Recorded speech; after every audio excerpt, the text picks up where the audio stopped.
السلام علیکم، میں ہوں ارم کاشف اور آپ دیکھ رہے ہیں پرائم کینیڈا نیوز بلیٹن میں سب سے پہلے ایک نظر ہیڈ لائنز پر۔ انٹیریو اور کیوبیک کے بڑے شہروں میں سے کچھ کے درمیان رابطے کو بہتر بنانے کے لیے ایک اعلیٰ ہائی فریکوینسی ریل راہداری کا اعلان۔ طبی ماہرین کا کہنا ہے کہ کرونا ویکسین مکمل طور پر حفاظت نہیں کر سکتی۔ اوٹوا میں کرونا کیسز میں مسلسل کمی واقع ہو رہی ہے، جہاں گزشتہ 2 ہفتے سے کرونا وائرس سے کوئی موت رجسٹر نہیں ہوئی۔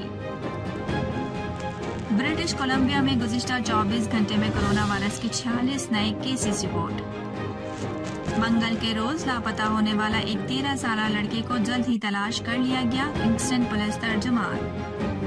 بالی ووڈ فلم نگری پر طویل عرصے تک راج کرنے والے لیجنڈری اداکار یوسف خان المعروف دلیپ کمار 98 سال کی عمر میں انتقال کر گئے۔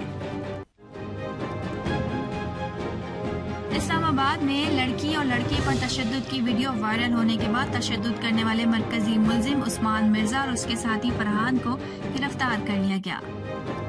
عالمی منڈی میں خام تیل کی قیمتوں میں مسلسل اضافہ، پاکستان میں بھی پیٹرولیم مصنوعات مزید مہنگی ہونے کا خدشہ۔ پاکستان میں گزشتہ 24 گھنٹوں کے دوران کرونا وائرس کے مزید 830 cases report. Army chief general Qamar Javed Bajwa نے کہا ہے کہ بلوچستان کا امن اور خوشحالی پاکستان کی ترقی اور خوشحالی کا ضامن ہے۔ کراچی میں میٹرک بورڈ کے امتحانات میں بدنظمی پر بنائی گئی تحقیقاتی کمیٹی بھی بے نظمی کا شکار ہو گئی۔ وزیر اعظم عمران خان آزاد کشمیر میں انتخابی جلسوں سے خطاب کریں گے۔ ملتان کے اندرون شہر میں ضمانت پر رہا ہونے والے قتل کے ملزم نے گرفتار کروانے کے شبے میں اپنے ساتھیوں کی مدد سے ایک شخص کے گلے میں زنجیر ڈال کر تشدد کیا۔ پاکستان میں گزشتہ 24 گھنٹوں کے دوران کرونا وائرس کے مزید 830 کیسز رپورٹ۔ بلاول بھٹو زرداری کا کہنا ہے کہ سی پیک کی بنیاد پیپلز پارٹی کی حکومت اور چین کی کمیونسٹ پارٹی نے ڈالی۔ مولانا فضل الرحمان کا کہنا ہے کہ چین اور پاکستان کے برادرانہ تعلقات دیرینہ اور دیر پا ہیں۔ اس سال خطبہ حج کا ترجمہ اردو سمیت 10 زبانوں میں نشر کیا جائے گا۔ اقوامی کرکٹ ٹیم سے سیریز میں شامل انگلینڈ کرکٹ ٹیم کے 7 ارکان کے کرونا ٹیسٹ مثبت آ گئے۔ ہیڈ لائنز آپ نے ملاحظہ فرمائی اور اب خبریں تفصیل کے ساتھ۔ بلیٹن کے آغاز میں ایک اچھی خبر آپ کو دیتے چلیں کہ انٹاریو اور کیوبیک کے بڑے شہروں میں سے کچھ کے درمیان فاصلے کو بہتر بنانے کے لیے وفاقی حکومت ایک اعلیٰ ہائی فریکوینسی ریل راہداری کا اعلان کرنے کے لیے تیار ہے۔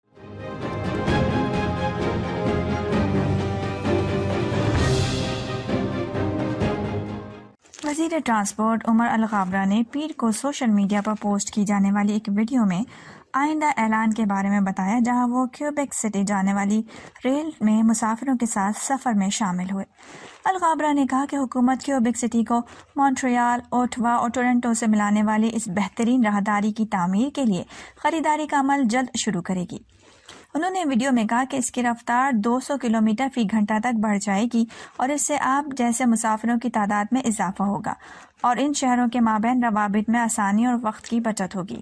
سابق وزیر ٹرانسپورٹ مارک گارنیو نے اس سے قبل 2019 میں نئی ریل کے لیے حکومت کی طرف سے $71 ملین سے زیادہ کی رقم دینے کا اعلان کیا۔ Our government is launching today the procurement process to build a new train service in the Toronto to Quebec City corridor.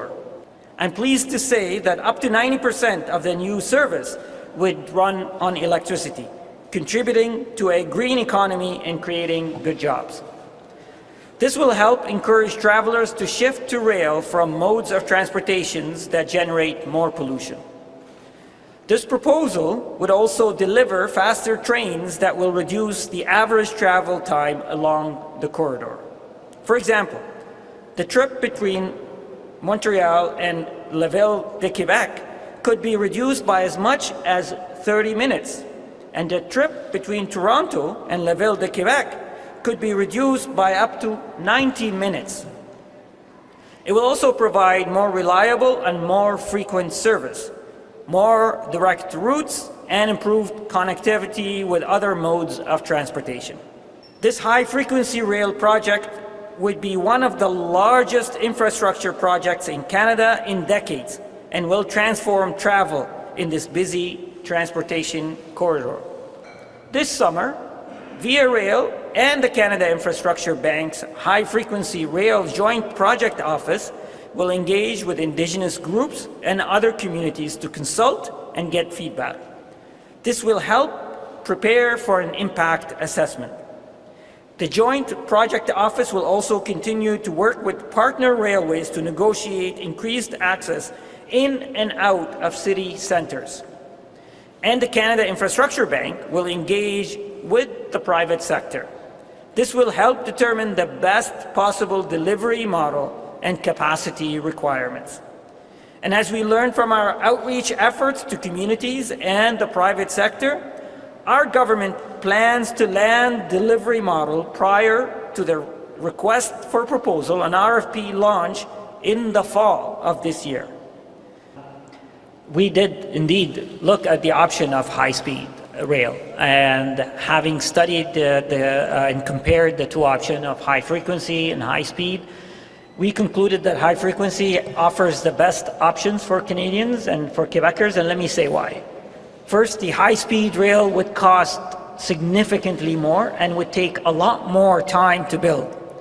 And then when you look at the time gain, given the short distances, relatively speaking, by the time the trains catch up to high speed and then slow down to stop, we discovered that the incremental increase in speed is not really going to offer the most efficiency when you look at the cost and the time span. So high frequency is the best options for travelers because it will offer reliability, will still go up as high as 200 kilometers an hour, and will offer the frequency that Quebecers and Canadians need.